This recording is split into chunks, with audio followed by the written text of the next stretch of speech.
Okay, we'll see if there's any sound. We always have to get it. Let's see what happens here.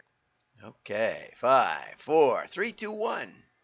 I'm John Miglosh for the WDMA. We're going to be talking about customer relationships today, if that makes any sense, right? But first, let's have some fun. Okay, this is a banquet, supposed banquet. It's actually a fictional banquet where the all-stars or the Hall of Famers from football come to this big banquet. I don't know what they're honoring or whatever. I think it's for the 100-year anniversary. And it was such a big deal getting all these people in the same room that they had to do it for the Super Bowl. So this is from a few years ago, but it's a lot of fun. And here we go. Oh, boy.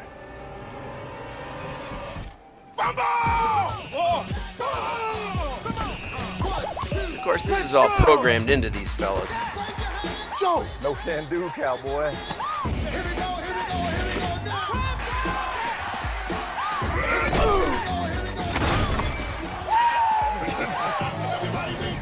Come on, TG.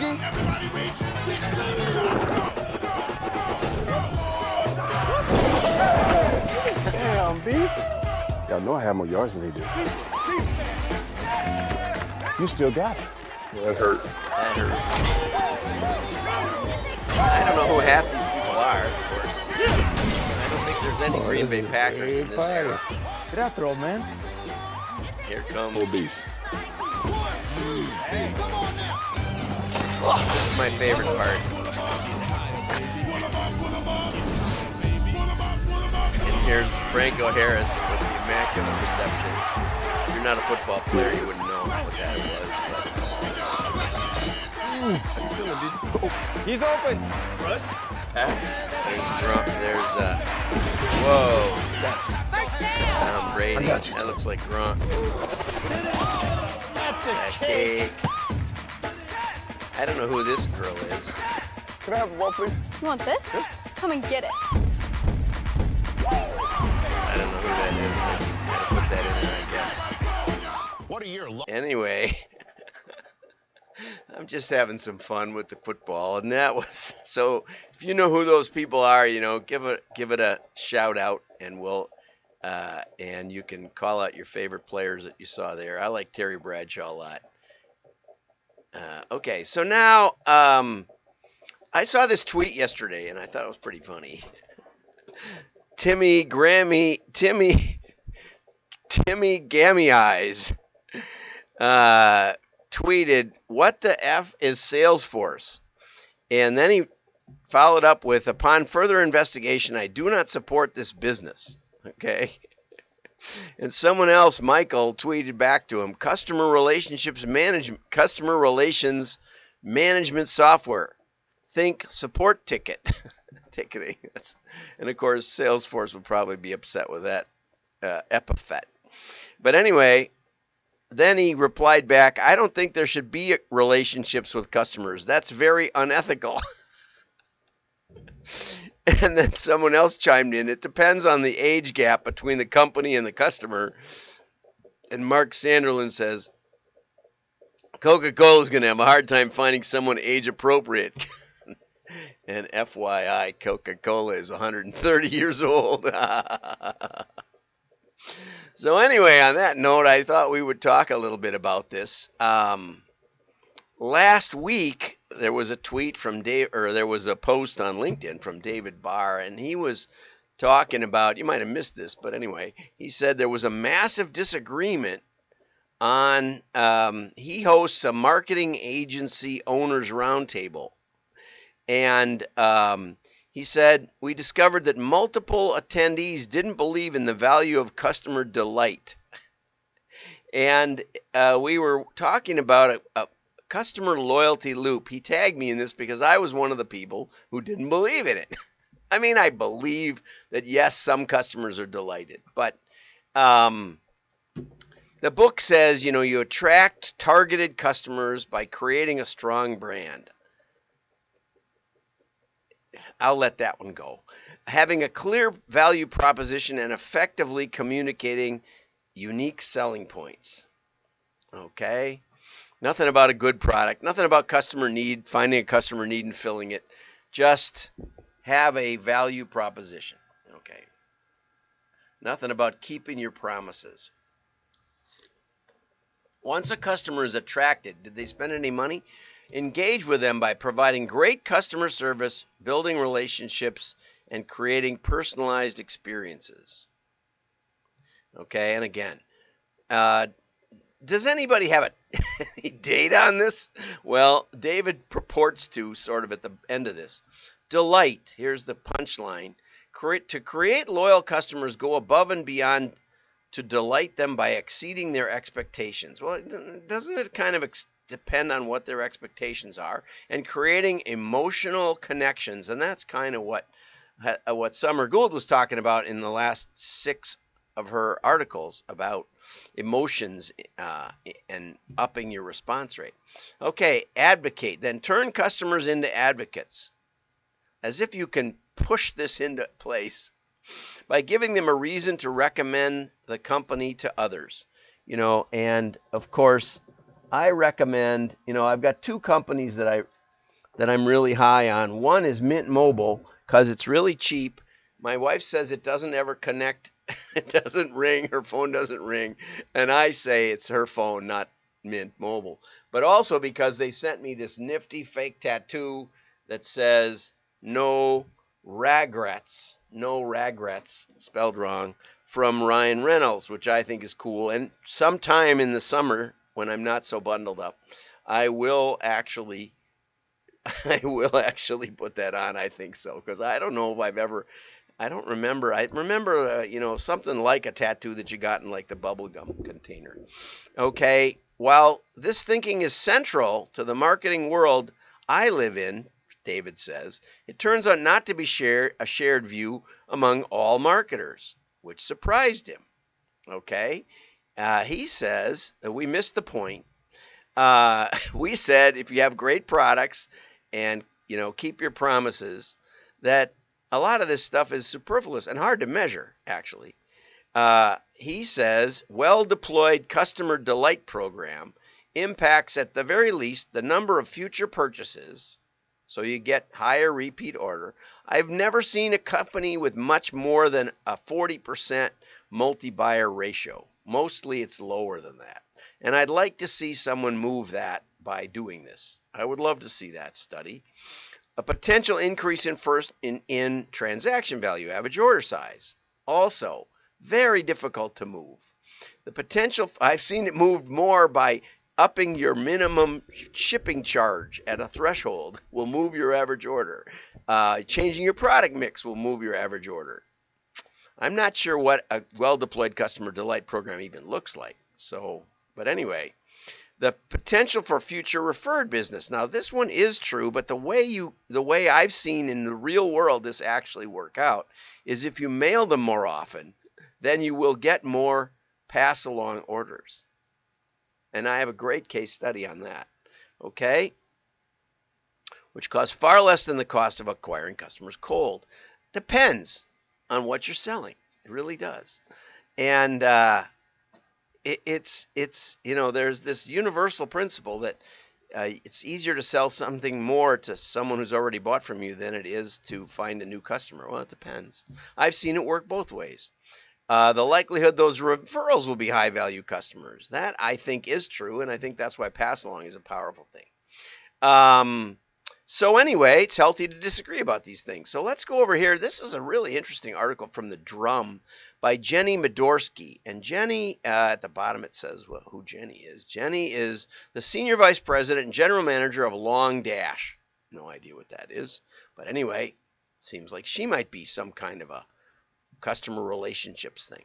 So our brand, customer relationships, real relationships. And she tapped the Don Ream, the CEO of Culture ID and former science advisor to Congress, which I think they really could use, to understand what a relationship really is. And so Don says a relationship clinically is a safe and secure connection, one that's defined by consistency and predictability, which is kind of goes along with what I've been talking about. You know, when my wife was down for a couple of weeks, um, she's fine now. This was years and years ago when my kids were little. I went and did the grocery shopping, and you know, I was trying to be a good shopper, and so I bought the generic version of chicken noodle soup. I saved 1 cent on the giant can, family-sized can. And my kids were so upset because it did not taste right. I admit it did not taste like Campbell's chicken noodle soup, not even a smidgen. It violated the predictability. And, you know, I saw an article a couple of days ago about why would someone buy McDonald's in France? McDonald's are in France. I just saw a video last night where a family was touring Egypt, and sure enough, there was the KFC and there was the McDonald's. But the question the author asked was, why would anybody surrounded by French cuisine, why would anybody go to McDonald's? Does McDonald's, one of the strongest brands in the world, clearly, you know, I did that commercial with the eyebrow raise. They don't even have to mention McDonald's, and everybody in the test panel knew it was a McDonald's commercial just because of one yellow Post-it note with an M on it, right? Okay, so one of the strongest brands in the world. Do they ever exceed your expectations? No. No. They did once. I went to McDonald's in Costa Rica, and Costa Rica is famous for their cattle and their dairy industry. And I got one of those little mini cones, which are one of my favorite items at McDonald's. I don't think it's even ice cream. If you watch the history of McDonald's, that Ray Kroc movie, with Michael Keaton. Anyway, I don't think it's really ice cream, but in Costa Rica it is, and it was so good. You know. So now I'm an advocate for McDonald's in Costa Rica. But why do you go to McDonald's? You know, I love Waffle House, but I can't get my family to stop at Waffle House when we're traveling because it can take an hour, an hour and a half. Doesn't do that at McDonald's. We in and out, we know what we're doing, you know. It's all consistency. Okay? So maybe that's a big deal. Is that a relationship? That's the question. Consistency and predictability. Well, according to Don, your limbic system gives you alerts on whether somebody is safe. Okay? Are you there for me? Can I count on you? Do you have my back? None of this sounds like any brand relationship I've ever had. If the answer is yes, the limbic system would say, get closer to this person. Person. Emphasis on the word person.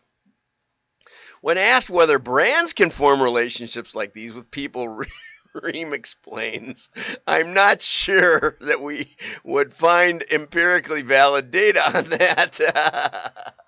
There has to be reciprocity. So I talked to my wife this morning and I said, you know, do we have a relationship? And she said, yeah. And I said, but I love Land's End. I got Land's End, turtleneck Land's End. Fleece. I made her. She went and got my Land's End just to be sure I had it on today. Hey, Dan. I'm an advocate for Land's End. Is it because they exceed my expectations? No. It's because they have a good quality product and I like it and I'm okay with it. It's okay. It matches my value proposition. You know, they're not that expensive and they're reliable and they last really well. And, you know, I like them. I don't have to defend this. They haven't, I mean, I paid my money. They gave me the stuff. So, you know, they also have come to the round table a few times for the Wisconsin Big Mailers Association. Anyway, so he says there's not reciprocity with brands, and with the neural definition, it becomes clear that truly fulfilling relationships are only possible between people, not between a person and the abstract concept of a brand. So should we abandon the idea of building relationships? Not necessarily. Relationships are important when we have a loneliness epidemic. So what can brands do to play in this role. They may not be able to form true relationships. Not able. Which, of course, backs my point. Many of my points here. But we're herd animals. We wake up, all of us wake up every morning and in search of validation. My wife was all excited today because she got like 150 likes or something on something she posted, which is great. She's good at that stuff. I don't get any. When you wear a product or connect with a brand. Now, this was an interesting piece that didn't really get well developed here. When you wear a product or connect with a brand, you're sending a signal to people saying, hey, I'm a part of this group. And we did a little work for Mike Yeager down at Mid-America. And he sells Corvette stuff, mostly real parts for dialing up your Corvette. And I said, I bet for every one Corvette owner, there's probably 5 or 10 Corvette wannabe owners. And maybe we could do a spin-off catalog if I could, with transaction modeling, identify those people who bought those things. And we talked about it, but we never really, he really just wanted to sell the parts, which is fine. Imagine if brand leaders focused less on building tenuous, quote-unquote, relationships between brands and people, and instead focused on how their brands could use their connecting power to support, encourage, and enhance relationships between people. And a lot of the McDonald's ads actually have that feel. That latest one that I showed the other day with the Post-it note M, all the people in the business are connecting by going to McDonald's. That's what they're showing. Really excellent commercial. Okay, then she mentions Glossier, which is a kind of a makeup company. I looked it up, and it says that they get a lot of user-generated content, which is something that you can generate from Instagram and from TikTok. I'm not sure that, and maybe it encourages people to buy. Salesforce gets mentioned, and they cultivate relationships with software developers and with administrators and business leaders. So their focus is on their business partners more than their customers, perhaps. Okay, and they do these conventions. If relationships are really the goal, brands would be better served by helping to build stronger relationships between people. Okay? Let's talk about brands as instigators, facilitators, enhancers of relationships, but not brands as relationships themselves. And I pretty much, it's pretty close. But part of my argument with this whole mindset of brands as relationships is because rarely can you quantify and rarely can you model you can't create a variable. I called it the I love you variable in my book. Okay? We don't know why somebody's a multi-buyer. Not oftentimes we don't. Why some people buy and buy and buy and others don't. Sometimes you can quantify it. Like with Cabela's, we found those people, and we found that mainly they were outfitters, and that made sense. And so we created a new outfitter category and a bunch of variables around that. And Cabela's ended up mailing out their big, thick Bible, Outfitter's Bible, which was very, very successful. I told them it would be more successful than they thought, and it turned out to be true. But then that's why most of the time we focus on what we could rule out. People who aren't interested in buying again, we don't want to send the dollar catalog to. Anyway, I welcome your thoughts. Like, share it to your friends. The share button is right next to the like button. It's not hard to use. You don't even have to make a comment. And your